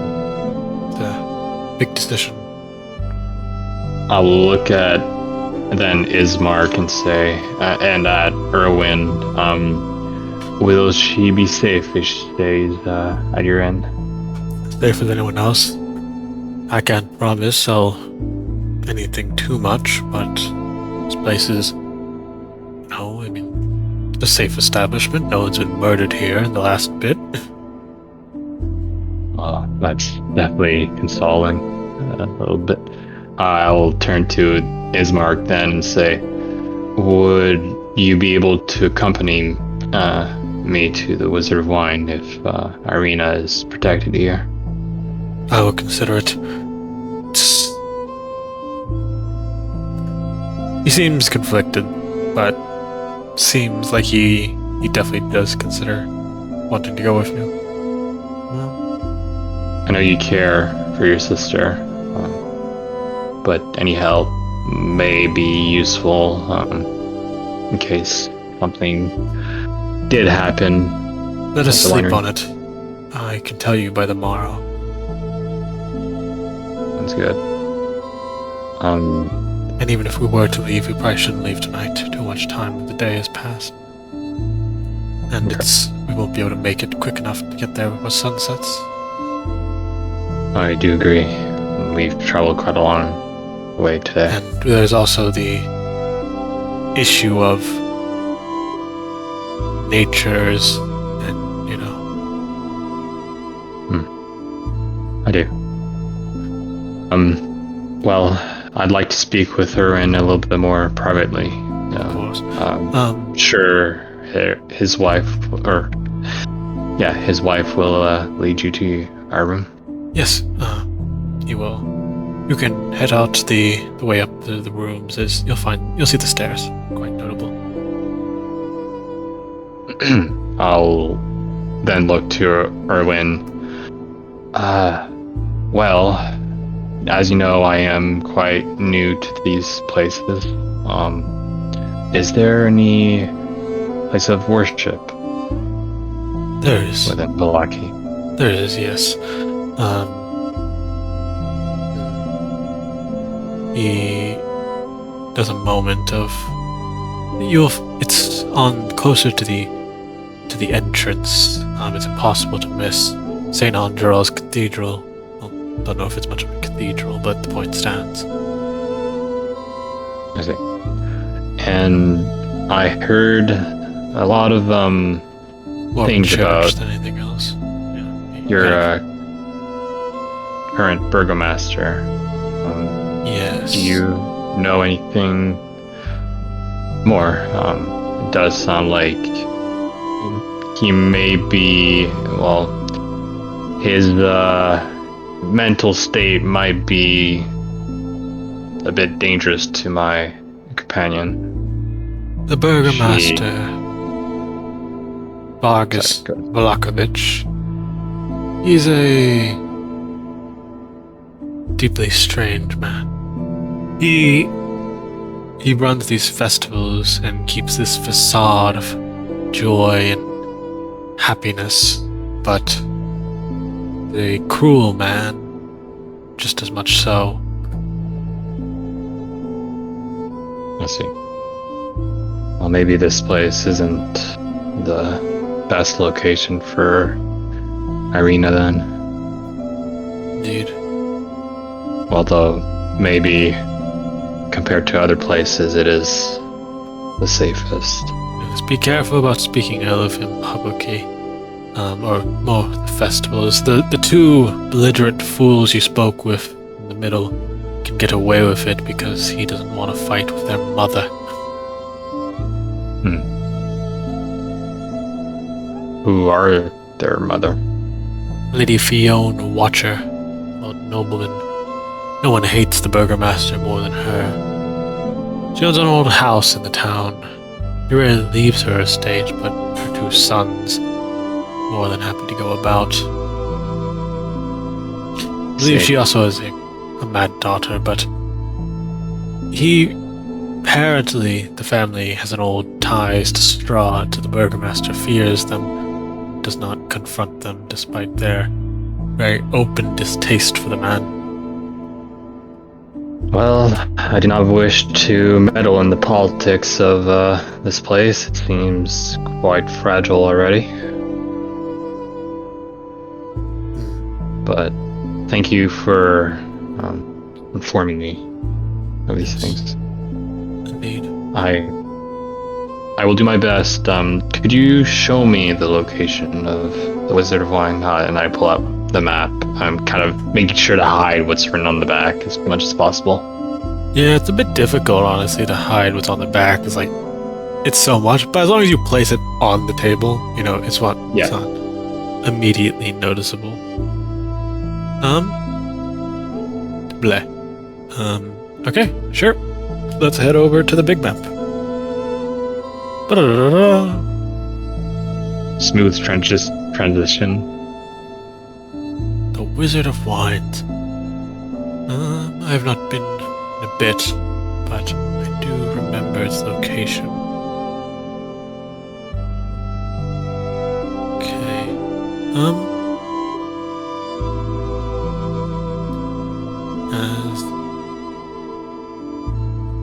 As he will point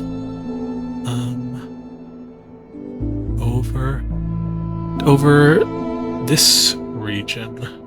Specifically, I believe it's S, but let me double check before I shoot myself in the foot.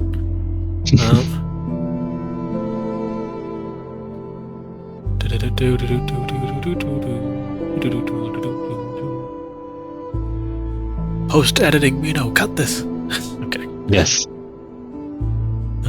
I think it might be down here at Q. It's near Krasik. Maybe W. The Wizard of Wines is W. That was correct. You were correct. W for wine. Easy to remember. W wine. Yes, he will point all the way down here. The Wizard Wines. It's down the path towards Krasik, but take a sharp turn. Krezek. Another town, I assume? Yes, a village over there. I believe there's an abbey of a saint nearby. I don't know much about it myself. Strange lands indeed. Well, thank you. I will discuss with my companions and head out hopefully by the morning. Well, you and not. Don't feel pressured, but I would appreciate the aid you be gathered at this moment. Well, you offer quite a tempting reward. Irina will bow and say thank you very much for your hospitality. I will definitely consider it myself. Her brother will follow suit. Thank you. It's been a very nice establishment. Honestly, don't have much like it back home. He chuckles. He nods appreciative. And I will do the same. Well, if anything happens, feel free to come see me. I will be looking at St. Andrew's St. Andrew's Church. Andrew. Yep. Yes. I'll look at the other two and well, you two should rest. I'll head out for but a moment. Of course. I'll head upstairs to get some night's rest. In the meantime, I would like to go check out St. Andrew's Church. Yeah. Before you do that, because you have hit the milestone, normally I would only level someone up on a long rest, but because of the nature of this campaign and the way the milestone and all that works, you can level up to 4 now. Yippee. Okay. Then I'll try to do this quick. I am definitely taking a 3rd level into Monk. You don't want to take another rogue level? Gee. Nah. I know exactly who took that rogue level. What do you mean? Ishmael obviously took the rogue level. Now we got deflect attacks. That's gonna be so good, dude. Deflect attacks is Subclass. quite strong. The big question, however, is what subclass do you pick? Well, right now I have Warrior of the Open Hand or Way of the Open Hand. That's just because the Foundry only has the SRD content, which is just that subclass, but you can pick any subclass. Then I think I would like Way of Mercy. Mercy, you want the healer monk. Don't want to go. I Don't want to go Sunfist for all the key blasts. I mean, the range of Sunfist is tempting, but I was in between Way of Mercy or what was the other one? Open Hand was interesting as well. Drunken Fist, maybe Astral Self for a JoJo stand. So many options. But I think Way of Mercy is going to be a lot more helpful, and it makes sense, like as Bull, I don't want to kill people really, so show mercy where necessary. You can level yourself up to 3. Drunken Master would be very funny as well. Yep. I'll add in. I currently don't have Way of Mercy in Foundry because that's no one else picked it. But I'll add all those features in by next session. I don't think you get combat for the rest of the session anyways. Do you want me to select Way of Open Hands? No, just now, don't. then? Just don't select a subclass, and I'll just make one Okay, at the time. perfect. Sounds very good. Yeah. You take a moment to breathe. Your body, despite being made of metal, has a surprising compatibility with the healing of flesh. Because you can now harm and heal people greatly. Yay. Well, nobody else will mind that, I'm sure. Yeah. Unfortunately, no subclass. You got the subclass choice, but honestly, Way of Mercy Monk is pretty damn good. and they don't have a single say in it. Yep. No arguments over the choice here. Just me and silence. Okay. So yeah, I will head over to the church. Sounds good. See what's up. As you leave the tavern, you will see the two drunken guys fighting, like, not fighting like physically, but like arguing with the children and somehow losing the argument. You don't really get it. I give a quick chuckle and then head out. Indeed. Heading down the streets, the people are dreary. You can guess sunset's quite close. You probably got like an hour till the sun fully sets this day.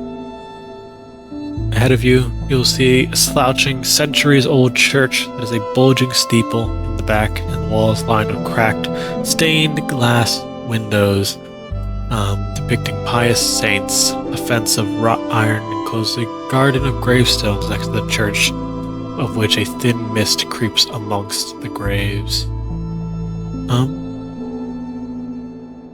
As I'll drop you on the map. What?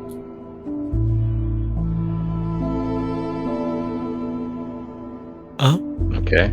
As you step close, the building seems like quite the mess, honestly. You can hear quite a bit of noise. I'll give a knock and then open the door. Yeah.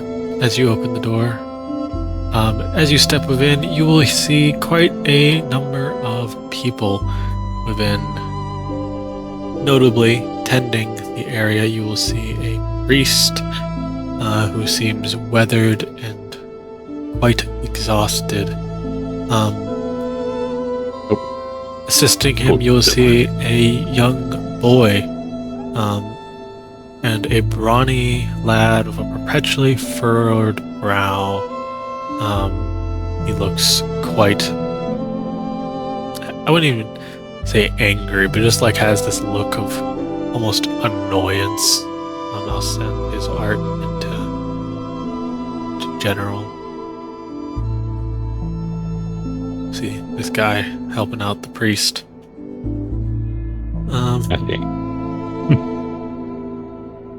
You'll see around him seemingly like about 12 other young men and women, and like 5 more children. As you see the priest giving his sermon, seemingly in a congregation for prayers.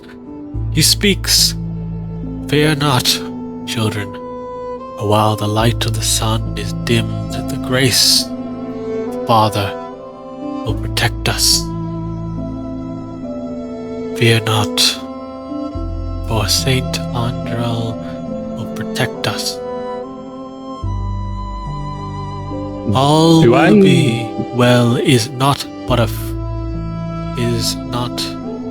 entirely true, but you must work hard and keep your faith, my friends." Do I recognize any religious symbols on him or around the cathedral? You can guess quite easily that he serves the morning lord, the god of the sun and of children.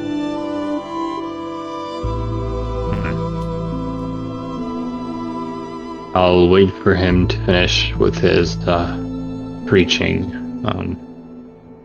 and when there's time, I'd like to approach him. Yep. You approach the priest. As the sermon comes to a close and the other people are heading away, he will look to you and say, Well, you seem like quite the strange fellow. It is nice to meet you. So I've been told. My name is Norbit. I'm clearly a visitor of these place. Barovia is not my home. I seem to have been transported here by myself. Yep. Do you wear your holy symbol? I forgot to ask. Yeah, my amulet is around my neck. It is the symbol of Torm. Are you a cleric from beyond the mists? I am. Or To think used I would to. see one for my own eyes. Huh. Oh, am I correct? Yes. My knowledge on other holy symbols is quite little, only from old books and the like. Please, Well, can you? I need to speak with you privately. I need Okay. the aid of a fellow holy man. Quiet. lead the way. Come in here. Please close the door behind you.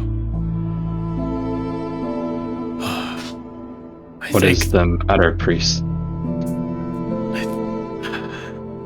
As he enters this place privately, you sense that his facade of lack of fear, and all that, kind of drops somewhat.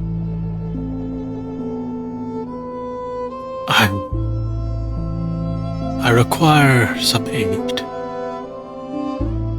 This place, while I myself have limited holy power, this place used to be protected. Not even the Devil's Strahd could walk upon these grounds. So it was. It was sanctified, protected by Strahd's deprecations by the bones of Saint Andral. They were sealed in a crypt beneath the church's main altar. But a few nights ago, someone stole the bones. I hope that the gods have sent you to help.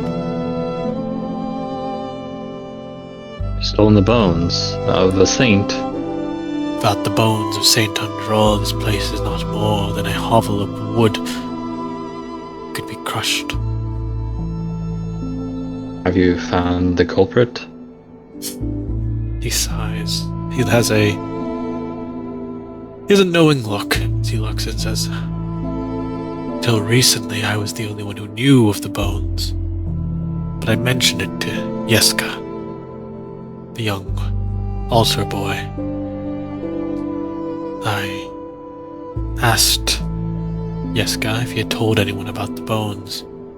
He nodded, but he wouldn't divulge a name. I suspect maybe Milovaj,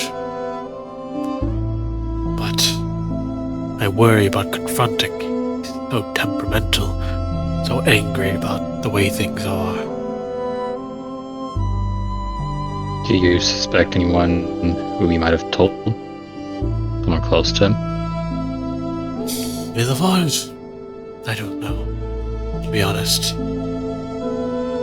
I don't know why he would take the bones, but I can't think of anyone else who would do such a thing. Please, a fellow man of the faith, you must understand the need. These bones must return. Otherwise, the only bastion of light in this cursed place might yet fall. I was a fool to tell the child. I could have kept it with me till I had properly nurtured a successor. But Well, it is no fault of yours, sir. We all make mistakes, and I do not blame the boy either. he's but a child. I don't blame him much myself. It was my own folly. Is he close to anyone in the church other than yourself? There are many people he speaks with, but to be honest, his own... He thinks for a moment. He's a very willful boy. He outwardly speaks against the Burgermaster's festivals. I worry he will soon be dragged away, and his own violent, or more so, his tendencies lead him to be not ostracized, but not have too many good friends. Well, I do wish to help you. Sir, I didn't quite catch your name. My name? Yes. Oh, I see. I'm very sorry. It must have escaped me. Very rude. I am... You can call me Father Lucian. Father Lucian, I would be more than happy to help you. Would you show me where the bones of Saint Andrus were buried? Yes, I don't want to show you as there are still people about, but he considers it's beneath the chapel. It should be below the altar I spoke with. It would be directly under, below there, the center point, so the energy would pass over. Well, I will wait for everyone to leave, and then may I investigate Of course. where the real site? I can Maybe aid in getting them out. It's soon to be night. It's not safe for them here anyways. I would appreciate it. I do want to help in any way I can, though my knowledge of your religion is not quite, not much. Do not worry. I believe that the Morning Lord has sent you here not because of any faith you have towards him, because of a noble spirit of a cleric is needed in these lands. Well, I appreciate your faith. The only thing we have in these dark times. I couldn't agree more. So I'll wait until everyone clears out from the church. He will get the people to leave himself and empty out the space that you have some privacy. When he does, I'll go over to the altar he spoke of and wait for him. He will exit the building himself, and you're given a moment of privacy. I'll try to inspect this altar. The altar If it itself, moved. roll me an investigation check. Sure. Investigation. Fantastic stat. It's not bad. As you search, you recognize that the altar itself is quite normal, but based on the description you gave, you can examine it. True enough, underneath the floorboards, underneath the pedestal, you will see there is an empty, quite a large, 10-foot wide space underneath where you could hold something. True enough, to his words. The floorboards seem well kept. No, you recognize they seem a bit newer than the other ones. Slightly. Very, very, not, you can't tell by how much, or even if it's maybe just repairs, but you don't know if it's been tampered with, but it's not an impossibility. Right. Do you want to drop down into the space? Yeah, absolutely. Yeah, it's not a dangerous fall.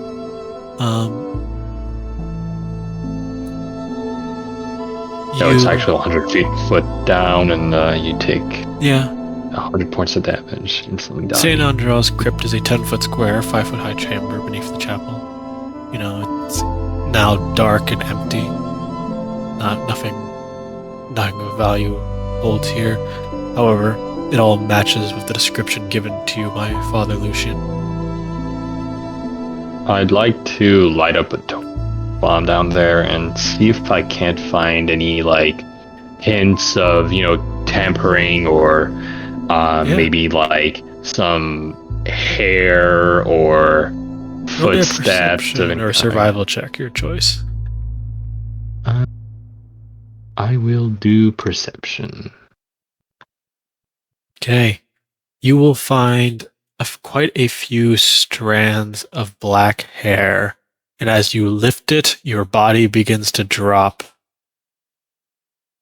and you feel your consciousness fading as your timer runs out.